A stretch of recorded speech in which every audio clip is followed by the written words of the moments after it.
Hello mga ka-planters! Good day! Ako nga pala ulit si Queen ng Plants and Beauties! And welcome back sa panibago na namang video.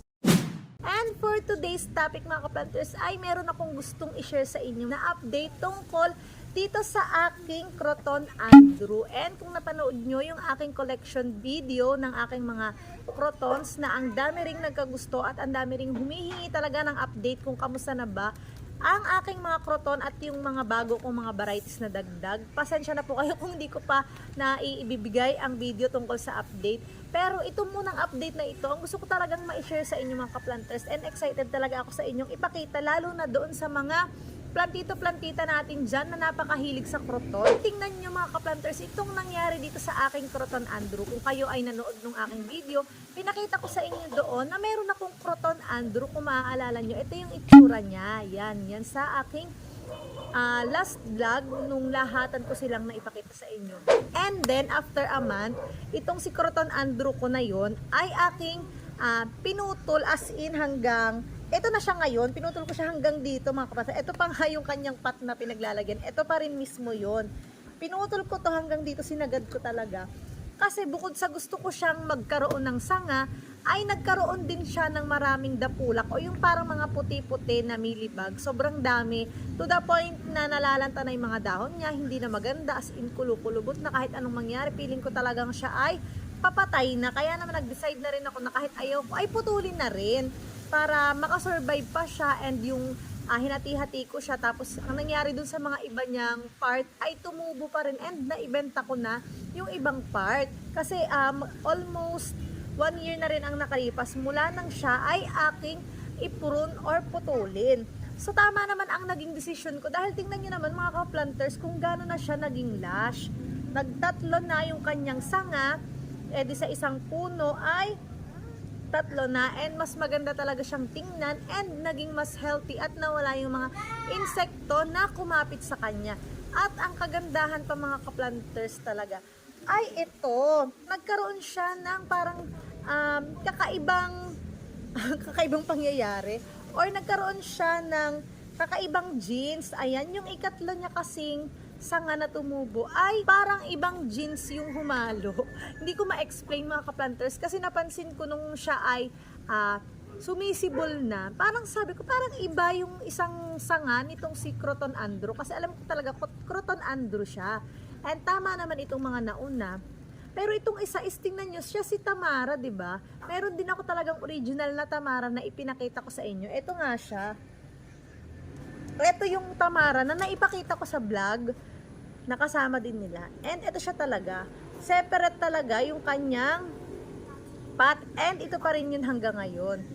Pero ito kasi mga ka-planters, hindi po siya grafted. Kasi di ba pwedeng magkaroon ng ilang genes or ilang lahi sa isang puno, katulad ng ginagawa sa mga bougainvillea and sa mga gumamela at sa kahit ano pang halaman. Ginagrap nila yun para sa isang puno ay may iba't ibang kulay ng bulaklak or iba't ibang uri ng halaman. Pero pare-pareho lang ng genes. Halimbawa pag croton is puro croton sila sa isang sanga or sa isang puno, pero magkakaiba. Pero ito hindi ganun siya mga ka-planters. Talagang ginupit ko lang siya or prinun hanggang dito nga, sinagad ko para ba hindi siya mukhang leggy. Di ba ganun ang mga croton mga ka-planters, kapag sila ay nagmamatured, medyo yung ilalim na part ay nawawalan na ng mga dahon, kasi yun yung mga nalalagas. And kung hindi siya tutubuan ng panibagong sanga, ay talagang hindi magandang tingnan kapag parang blankong-blanko yung ilalim. So ayan, ganun ang ginawa ko. Tapos nakakatuwa mga ka-planters, gusto ko lang i-share sa inyo na sobrang ganda nitong isang kanyang tumubong sanga, which is si Tamara nga. Kasi siguro nga mga ka-planters, talagang pare-pareho lang naman din siguro sila, dahil nga pareho lang naman na mga croton. Siguro may kaunting genes lang na nagkaiba, kaya medyo naiiba yung itsura ng dahon nila. So si Tamara kasi mas crumpled yung dahon nito, or mas kulot-kulot talaga yung tabi ni Tamara. And then yung variegation niya is maliliit, or parang pinong-pinong, para ba siyang mga dust, ayan, na nagkumpulan sa gitna ng dahon. And then yung dahon niya ay talaga namang white na white, parang may pagka-yellowish na talagang white din kapag ka bago. And then kapag ka naman matured na ay ayan, nagiging green na. Pero ganun pa rin yung variegation niya. nandun pa rin nakikita. And then ito namang si original na Andrew, parang ganun din, kaya lang mas medyo malalaki yung pagkakakulot ng dahon nito sa tabi. Ayan.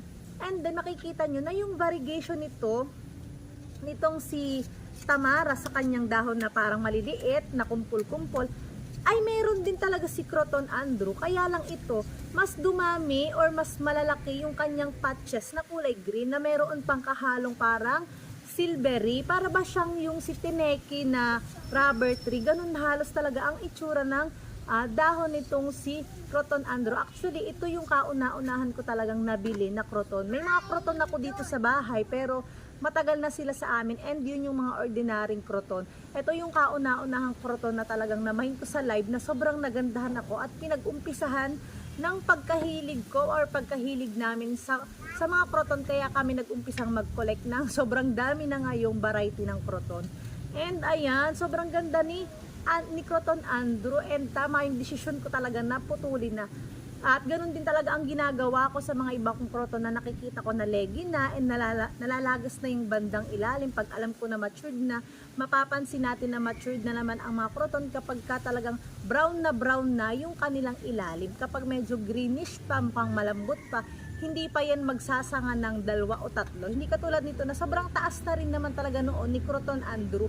Katulad nga nung naipakita ko sa aking naunang vlog. Sobrang nagandahan talaga ako sa nangyari. And matagal ko na itong gustong i-share sa inyo. And ngayon nga lang ay napapagpapansin ko na naman ang aking mga croton dahil nga nag-aayos kami dito sa garden namin sa likod. And naisip ko na pakita ko na siya sa inyo. Baka kasi magkaroon na naman to ng mga insekto at pumangit na naman ay hindi ko pa sa inyo na i-share. So ayun, i-comment nyo naman sa baba mga kaplanters kung na-experience nyo na rin na magkaroon ng croton na nagkaroon ng mga ibang lahi or ibang genes sa sarili niyang sanga. Hindi ko alam dahil hindi ko rin talaga ma-explain kung anong nangyari dito. Pero ganun lang din yung siguro. Siguro sa pagpuproduce ng genes nitong si Croton Andrew ay merong something nakakaiba na ka-genes talaga ni Tamara, kaya naging ganun. And again, mga kaplanters, hindi po talaga ito green up. Talagang yun lang yun. Kung ano yung tumubo sa kanya, ay yun na talaga. And sobra ding dami nang nakapansin ito and nagagandahan. So, yun lang mga kaplanters. Sana ay nagustuhan nyo itong video na i-share ko sa inyo dahil umuulan na. And kung hindi ka pa nakasubscribe sa aking channel, please don't forget to subscribe. At i-like, i-share mo na rin ang video na ito para marami itong mga kaplantito and kaplantito natin